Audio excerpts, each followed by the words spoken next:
Hello friends, welcome to Oranji kitchen. இன்றைக்கி நம்ம வீடியோவில் என்ன பார்க்க போகிறோம் அப்படின்னா, ரொம்பவே ஒரு ஆரோக்கியமான ரெசிபிங்க. அதான் வந்து வாழைத்தண்டு சூப்பு. இந்த வாழைத்தண்டு சூப்பை எப்படி ரொம்ப டேஸ்ட்டாக குழந்தைங்களுக்கு எல்லாத்துக்குமே ரொம்ப பிடிச்ச மாதிரி ஆரோக்கியமாக பண்ணுறதுன்னு தான் இன்றைக்கி நம்ம பார்க்க போகிறோம். அதுக்கு முன்னாடி நம்ம சேனலை சப்ஸ்கிரைப் பண்ணாதவங்க சப்ஸ்கிரைப் பண்ணிக்கிங்க.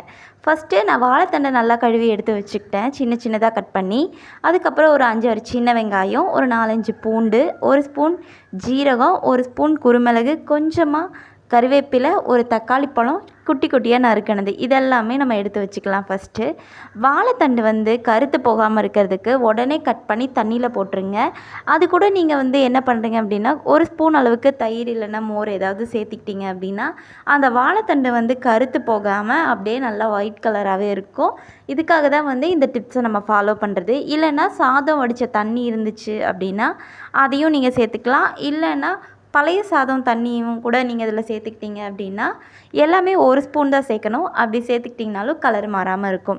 அதுக்கப்புறம் ஃபஸ்ட்டு வந்து நம்ம இந்த வாழைத்தண்டெல்லாம் நல்லா கழுவி எடுத்துகிட்டு நம்ம ஒரு பாத்திரத்தில் சேர்த்துக்கலாம். இந்த வாழைத்தண்டெல்லாம் சேர்த்துட்டு என்ன பண்ணணும் அப்படின்னா, இந்த வாழைத்தண்டை நல்லா வேக வைக்கணுங்க. அதுக்கு என்னென்ன பண்ணணும் அப்படின்னா, இப்போ நம்ம எடுத்து வச்சுருக்கோம் இல்லையா, அந்த குருமிளகு, ஜீரகம், தக்காளி, கருவேப்பிலை, இது எல்லாத்தையும் நம்ம இது கூட மிக்ஸ் பண்ணிக்கணும். இது வந்து நல்லா இந்த சளி பிடிச்சிருந்துச்சுன்னா கூட வந்து சரியாயிடும் இது குடித்தோம் அப்படின்னா. அவ்வளோ ஒரு இது இருக்குது, இதில் ஸ்பெஷல் இருக்குது. கொஞ்சம் வாழைத்தண்டில் ஒரு செம்பு தண்ணி ஊற்றிக்கிங்க நல்லா வேக வைக்கிற கலவா. இப்போ நம்ம எடுத்து வச்சுருக்கிற எல்லா பொருளையும் இதில் நம்ம சேர்த்துக்கலாம். ஃபஸ்ட்டு பாருங்கள், எல்லாத்தையும் நம்ம சேர்த்துக்கிட்டாச்சு. இது கூட நீங்கள் தேவையான அளவு உப்பு சேர்த்துக்கோங்க. ஒரு ஸ்பூன் அளவுக்கு உப்பு சேர்த்துக்கலாம். அதுக்கப்புறம் மஞ்சள் தூள் ரொம்பவே ஒரு முக்கியமான விஷயங்க. அதனால் உப்பு, மஞ்சள் தூள் இது ரெண்டையுமே வந்து உங்களுக்கு தேவையான அளவு சேர்த்துக்கங்க. நான் ஒரு 1/2 ஸ்பூன் அளவுக்கு தான் மஞ்சள் தூள் சேர்த்துருக்கேன். ஒரு ஸ்பூன் அளவுக்கு உப்பு சேர்த்துக்கோங்க. இப்போ இது எல்லாத்தையும் நல்லா சேர்த்துட்டு கலந்து விட்டுட்டு இதை நீங்கள் நல்லா அடுப்பில் வச்சு நல்லா கொதிக்க விட்டுருங்க. இந்த வாழைத்தண்டு நல்லா வெந்து வர வரைக்கும் நீங்கள் நல்லா கொதிக்க விடணும்.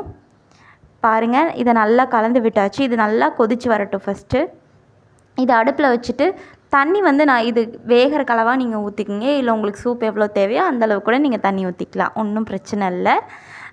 ஏன்னா நமக்கு தேவையான தண்ணியை வடித்து எடுத்துக்கலாம் இல்லையா. இப்போது வாழைத்தண்டு நல்லா வெந்துருச்சு.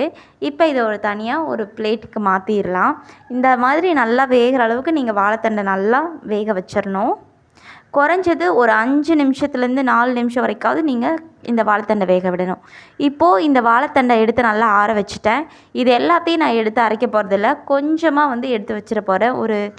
ஒரு 3 ஸ்பூன் அளவுக்கு தனியாக எடுத்து வச்சிட்டோம் அப்படின்னா வந்து நம்ம அந்த வாழைத்தண்டு சூப்பில் அப்படியே மிதக்கிற மாதிரி போட்டோம்னா சாப்பிடும்போது ஒவ்வொரு வாழைத்தண்டாக கிடைக்கும்போது நல்லாயிருக்கும் டேஸ்ட்டு. அதனால கொஞ்சமாக தனியாக எடுத்து வச்சுட்டு மிச்சத்தை ஃபுல்லாக நம்ம வந்து அரைக்கிறதுக்கு எடுத்துக்கலாம். ஏன்னா அரைச்சி சேர்த்தோம் அப்படின்னா தான் வந்து வாழைத்தண்டு சூப்பு நல்லா கிரேவியாக சூப்பராக நமக்கு கிடைக்கும். வாங்க ஃபஸ்ட்டு இதை நம்ம அரைச்சிட்டு வந்துடலாம். பாருங்கள், நான் மிக்ஸி ஜாருக்கு மாற்றிட்டேன்.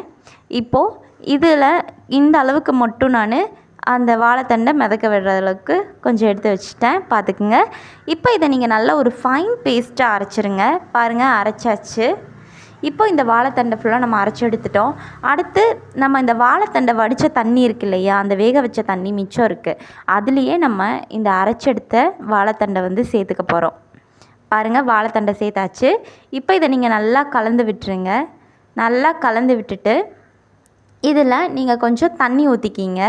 அதுக்கப்புறம் அந்த வாழைத்தண்டை எடுத்து வச்சுருந்தோம் இல்லையா மிதக்க விடுறதுக்காக, அதையும் இதில் சேர்த்திக்கலாம். இதையும் நல்லா சேர்த்து நல்லா கலந்து விட்டுட்டு உங்களுக்கு இப்போ எவ்வளோ தண்ணி தேவைப்படுதோ நீங்கள் ஊற்றிக்கலாம். ஏன்னா நம்ம சூப்பு தான் ரெடி பண்ண போகிறோம். எவ்வளோ தண்ணி பதம் இருந்தாலும் நமக்கு நல்லா தான் இருக்கும் சூப்பு. அந்த அளவுக்கு நீங்கள் உப்பு மட்டும் சேர்த்திங்க அப்படின்னா போதும். நான் வந்து அதே மிக்சிங் பவுலில் நல்லா தண்ணி ஊற்றி அலசி இதில் சேர்த்துக்கிட்டேன். இப்போது இதை நல்லா நான் கொதிக்க விட போகிறேன். கொதிக்க விடுறதுக்கு முன்னாடி இன்னும் கூட நீங்கள் நல்லா தண்ணி சேர்த்துக்கலாம், பிரச்சனையே இல்லை. இன்னும் ஒரு செம்பளவுக்கு, ஒரு குட்டி செம்பு, அதாவது ரொம்ப பெரிய செம்பில் நான் சொல்லலை, உங்களுக்கு மீடியம் சைஸாக இருக்கிற ஒரு பாத்திரத்தில் நீங்கள் தண்ணி எடுத்துக்கோங்க. பாருங்கள், தண்ணி சேர்த்தாச்சு. அதுக்கப்புறம் மல்லி இலை போட்டிங்க அப்படின்னா ரொம்பவே நல்ல வாசனையாகவும் டேஸ்ட்டாகவும் இருக்கும். மல்லி இலையும் சேர்த்தாச்சு. இப்போ நல்லா இந்த தண்ணியெல்லாம் ஊற்றி நல்லா கொதிக்க விட்டதுக்கப்புறம் நான் எடுத்து வச்சுருக்கேன் சூப்பு. பாருங்கள், இந்த பக்குவத்தில் எடுத்து வச்சுருக்கேன். இதை நீங்கள் நல்லா ஸ்பூன் போட்டு உங்கள் குழந்தைங்களுக்கு கொடுத்தீங்க அப்படின்னா ரொம்பவே சூப்பராக விரும்பி சாப்பிடுவாங்க. ரொம்ப டேஸ்ட்டாகவும் இருக்கும். உங்கள் குழந்தைங்களுக்கு அடிக்கடி சளி பிடிக்குது அப்படின்னாலும் வந்து சரியாயிடும். மறக்காமல் ட்ரை பண்ணுங்கள். அப்படியே நம்ம சேனலை சப்ஸ்கிரைப் பண்ணிக்கிங்க.